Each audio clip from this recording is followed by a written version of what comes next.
दोस्तों, क्या आप लोगों के साथ कभी ऐसा हुआ है कि आप लोग रात को सोने के बाद उठे हो और अपनी बॉडी को मूव नहीं कर पा रहे, देख पा रहे हैं, सुन पा रहे हैं, पर अगर बोलने की कोशिश करते हैं तो बोल नहीं पा रहे। आपको ऐसा लगता है कि आपके अलावा रूम में कोई और है। इसी बीमारी को साइंस की लैंग्वेज में स्लीप पैरालिसिस कहा जाता है। तो चलिए आज की इस वीडियो में स्लीप पैरालिसिस के बारे में डिटेल में जानते हैं। तो चलिए वीडियो को शुरू करते हैं।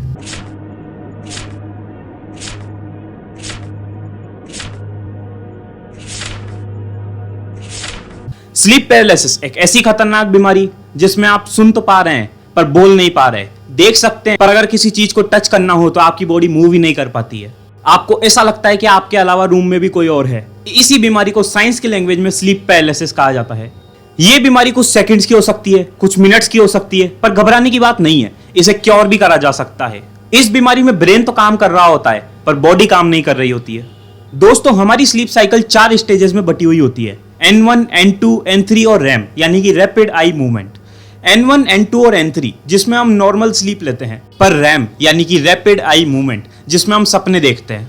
अब सपने में हम लोग अपने हाथ पैर ना चलाएं, इसलिए ब्रेन हमारी बॉडी को कुछ मिनट्स के लिए या कुछ सेकंड्स के लिए पैरालाइज कर देता है। इसी को हम बॉडी लॉकिंग भी कहते हैं, यानी कि बॉडी लॉक हो जाना। अब जानते हैं कि इस बीमारी के क्या क्या कॉजेज होते हैं। तो देखिए, सबसे पहला और मेन कॉज होता है कि नींद पूरी नहीं होना। आजकल ज्यादातर बच्चे रात को पढ़ते हैं और लेट सोते हैं, जिससे कि उनकी नींद पूरी नहीं हो पाती है।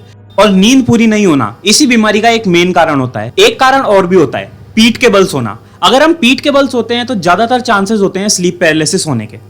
अब जानते हैं कि इस बीमारी के क्या क्या लक्षण होते हैं। तो देखिए, सबसे पहला लक्षण होता है कि नींद में भी होश में होना। कि आप लोग नींद में भी है और बाहर की दुनिया में क्या चल रहा है वो भी आप लोगों को पता रहता है। दूसरा, बोलने में असमर्थ होना, यानी कि आप बोलने की कोशिश करते हैं पर बोल नहीं पाते। तीसरा, सांस लेने में प्रॉब्लम होना, डर लगना। आपको ऐसा लगता है कि आपके रूम में आपके अलावा भी कोई और है, पर जबकि होता कोई नहीं है, पर आपको लगता ऐसा है।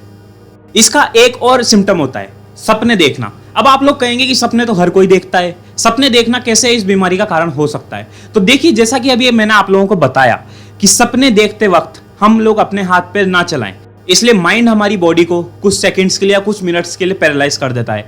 तो सपने देखना भी एक कारण हो सकता है। अब जानते हैं कि इस बीमारी के क्या क्या उपाय हैं, क्या क्या उपचार हैं। देखिए, सबसे पहले आपको यह ध्यान में रखना होगा कि आप लोग डेली 6 से 8 घंटे की प्रॉपर स्लीप लें। इसके अलावा अगर ये बीमारी किसी को होती है तो पीठ के बल न सोएं, करवट लेकर के सोएं। इसमें एक उपाय और होता है, काउंसलिंग थेरेपी, जो डॉक्टर करते हैं। अगर कभी किसी के साथ कोई दुर्घटना हुई हो या किसी बात का कोई सदमा लगा हो, उससे नींद नहीं आना इस बीमारी का एक कारण हो सकता है, तो काउंसलिंग थेरेपी इस बीमारी में मददगार साबित होती है। और एक और उपाय, डेली एक्सरसाइज करना और मेडिटेशन करना। मेडिटेशन करना अपने आप में एक कारगर उपाय साबित होता है। देखिए, ये बीमारी एक और तरीके से फैलती है, जेनेटिक कंडीशन। अगर आपके घर में पहले से किसी को ये बीमारी है, यानी कि मम्मी को, पापा को, तो आपके भी चांसेस बढ़ जाते हैं स्लीप पैरालिसिस होने के। अब देखिए, इस बीमारी से रिलेटेड आपके मन में कुछ क्वेश्चंस होंगे, तो मैं ही बता देता हूं उनके आंसर। तो चलिए शुरू करते हैं। सबसे पहला क्वेश्चन कि क्या स्लीप पैरालिसिस की वजह से बॉडी में चोट लग सकती है? तो देखिए, बिल्कुल नहीं। अगर हमारी बॉडी ही मूव करना बंद कर देगी, हमारी बॉडी में बिल्कुल मूवमेंट नहीं होगा, तो हमारे को चोट कैसे लगेगी? अब हम एक जगह लेटे हैं, हमारी बॉडी में बिल्कुल मूवमेंट नहीं है, ना हम गिर रहे हैं, ना हम कुछ बोल पा रहे हैं, तो हमारी बॉडी में चोट नहीं लग सकती। दूसरा, क्या स्लीप पैरालिसिस को ठीक किया जा सकता है? तो जी नहीं।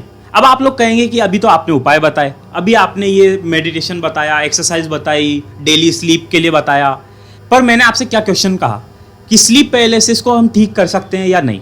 तो देखिए, हम स्लीप पैरालिसिस को ठीक नहीं कर सकते। ये बीमारी कुछ मिनट्स की होती है या कुछ सेकंड्स की होती है, इसके बाद ये बीमारी अपने आप चली जाती है। तो इस बीमारी को हम लोग ठीक नहीं कर सकते। देखिए, अगर आपकी बॉडी में भी इसी तरीके से कुछ सिम्टम्स नजर आते हैं तो आप लोग डॉक्टर से कंसल्ट कर सकते हैं। इसके अलावा जो मैंने आप लोगों को उपाय बताए वो आप लोग फॉलो कर सकते हैं। अगर वीडियो पसंद आई हो, वीडियो से कोई नॉलेज गेन करी हो आप लोगों ने, तो वीडियो को लाइक करें, शेयर करें, चैनल को सब्सक्राइब करना ना भूलें। Thank you so much.